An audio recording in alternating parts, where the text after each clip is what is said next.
Hello my dear friends, you're on the Military Summary channel, and this short video we're going to discuss the most important events that took place during the previous night of the local time.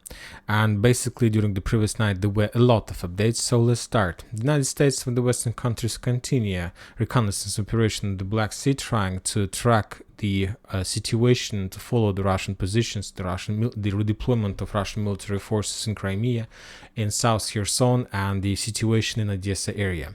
The Russians during the previous night made massive drone attack against the Ukrainian settlements, port settlements like Reni and Ismail that were located on the Danube River. For example, we got at least 2 videos of explosions in Reni. For example, there were drone strikes, Heran 3 as I know. As you can see in this video, the Ukrainians were trying to shut down the drones using the air defense forces, machine guns, and but those attempts were failed, and the Russians made successful attack. And according to the video, we see that the Russians were attacking the southern part of that settlement, and basically the Russians were attacking the fuel depot that was located in the settlement. So the explosion took place in this area. As you can see, the something like facilities, fuel facilities in the southern part of that settlement. Also, we got the view of explosion from another point, from another angle of view. Basically, the Russians was trying to destroy the fuel depots, ammo depots that were located in that settlement. But this is a very interesting situation because, as we know, there is a trade blockade in the Black Sea, and nobody is allowed to bypass the trade blockade and enter the settlements. Basically, maybe the Ukrainians found a solution how to send fuel to this area by other way. Furthermore, today we got another update that one ship, since the beginning of the trade blockade, there is one ship, or there was one ship that started its movement today, and we got this update at 1 a.m. and this is the first ship after the establishing of the trade blockade that left Ukrainian ports with the grain on board. And after we got this piece of news, a lot of sources started saying that there is no real trade blockade, that anybody can use this road for sending more grain on the Black Sea. But later the Russian sources published another video.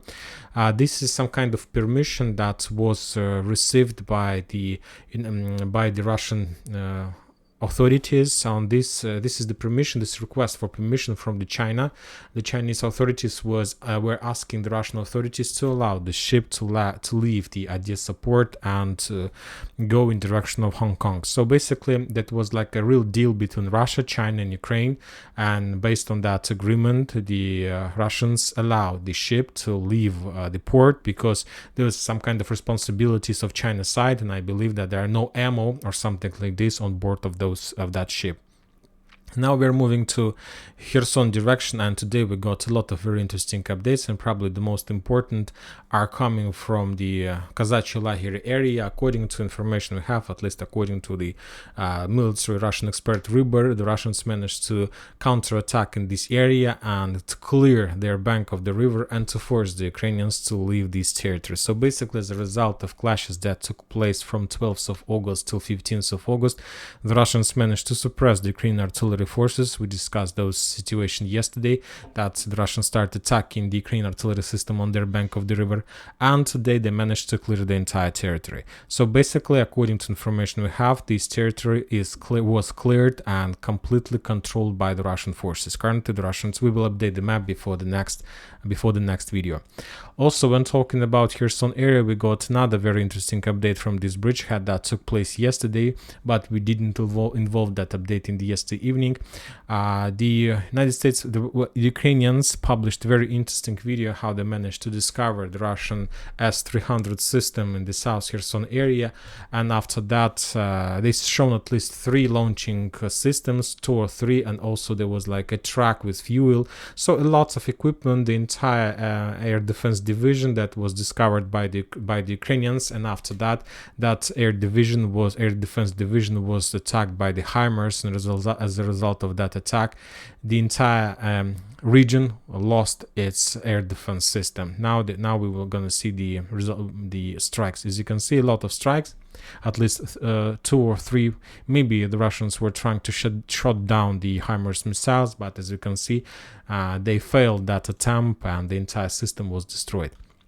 And that was something like respond to the Russian update that they managed to destroy the Ukrainian air defense system in the vicinity of Nikolaev. So basically 1-1. So currently the situation is like 50-50.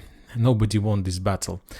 And now we're moving further, and we're going to talk about Zaporozhye area and mainly about Kherson, Orekhov direction. From this area we got a very interesting video that Ukrainians, since the beginning of the greatest counter-offensive operation, used for the first time the British tank Challenger, which also has like a nuclear polluted munition for its purposes, for the purpose of the tank. I'm not sure whether the Ukrainians started using this type of rounds or not, but anyway, we see that the type of weapon that can use the nuclear polluted rounds is already on the battlefield.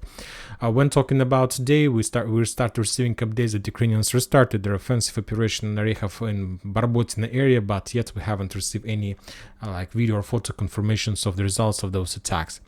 When talking about Urozhaine, today the front line has been stabilized. The Ukrainians continue their clearing operation in the central part. The Russians controls the Zavitne Bazhanye and try to control the southern part of Urozhaine, at least with the fire control, establishing fire control. And the Russians published the video of the results of battle of Urozhaine, and not Urozhaine but Staromayorsk. On this video we see that according to the author of this video, the Russians managed to calculate around 25 pieces of armored vehicles that were destroyed during the battle of the settlement, and most of them are located on the northern edge of the settlement. The Ukrainians were trying to sending a lot of waves in direction of the settlement. Furthermore, don't forget that a lot of armored vehicles damaged were evacuated, so as I understand, the number of forces that were destroyed during the battle of Staromayorsk is around more than 30 or around 40 armored vehicles. Furthermore, the Russians published the video how they're trying to bomb, and they're bombing the settlement, trying to pin down the Ukrainian reservists and not to allow them to develop their positions in the city. The Russians are using all types of weapons they have, flamethrower systems, guided bombs, and so on, with one purpose: just to slow down the Ukrainians, not to allow them to regroup their forces before the next attempts to attack in direction of Zavitne Bazhanye and basically the next defense belt in this area.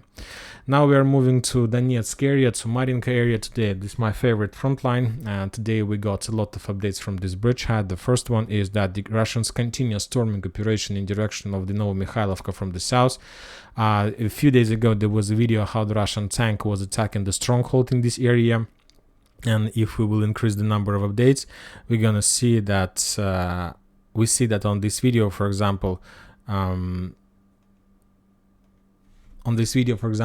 we can see how the Russians were attacking the stronghold. This area is almost reduced to ruins. This event took place a week ago, and today the Russians published the video how they were started hunting the Ukrainian forces in this area using drones, and they were bombing the Ukrainians who were trying to hide in this area. So basically the final stage of the storming of the stronghold has started. Russians first destroyed this area with tanks, and after that now they're trying to clear with drones, and after that I expect offensive operation from the Russian side, which will allow them to get as close as possible to the main supply roads that go to Novomikhailivka. Another interesting update is coming from Krasnogorovka. In this area, the Russians are trying to attack the Ukrainian positions in the eastern stronghold in this area, and also we see the final stage of the clearing of this area. If we will increase the number of updates from this bridgehead, we're gonna see at first the Russians were bombing this area with artillery. We see this event took place a week ago or something like this. Later, the Russians published the video how they were attacking the Ukrainian positions inside of the stronghold itself. After that, the Russians made few attempts to attack in this area, but the Russian tanks who were heading along this road was destroyed by the Ukrainian forces, with anti-tank missiles from this direction, which of course that situation allowed the Russians to discover another stronghold of the Ukrainians on the east of the main stronghold in these brushes. And today the Russians published the video how they started clearing these brushes, clearing this territory, As a result of those attacks, the Ukrainian trenches, Ukrainian strongholds with the Ukrainians inside of those trenches were destroyed. And basically, as I understand, the Russians have completed the clearing operation for the tanks, for armored fist, and also within the next few days, I expect another attack of the Russian forces in this direction with the purpose to capture this small bridgehead and to establish fire control and visible control over the Krasnogorovka from the east. Currently, there is already one on the south, and now there are purpose to establish the same one on the east. So Battle of Krasnogorovka is about to, the main clashes, the main part of the Battle of Krasnogorovka is about to start. And now we're moving to Bakhmut-Klishchiivka. We haven't received almost nothing from this bridgehead, just the video how the Russians managed to discover and to destroy another Bradley in the vicinity of Klishchiivka. Probably this event took place also those days, like today, yesterday, or probably even this night. As you can see on the video, the Ukrainians were trying to make some rotation, probably got some reinforcements, which were discovered by the Russians and destroyed as a result of artillery fire. And the most interesting also updates are coming from the Kupiansk front line. The Russians reported that as a result of fierce fighting at 9 p.m. of the local time of the, let's say, of the 15th of August, the update that we haven't included in the previous update for the military summary, the Ukrainians took a decision to leave Sinkovka completely. So the Ukrainians or left Sinkovka and controlled just the southern forest, this one, or the Ukrainians have already left entire Sinkovka and currently located in Petropavlovka. I expect and I assume that Ukrainians haven't left the north, haven't left the southern part, and basically currently the situation, the combat line goes something like this. At least not the combat line, but the Ukrainian positions, and the Russians currently storming this area and try to clear Sinkovka from the northeast of this area. And that's it for this short video. Military Summary channel reminds to condemn any violence in the world. Thank you for watching. Subscribe to my channel, put your likes, join my Patreon, and have a good day. Bye bye.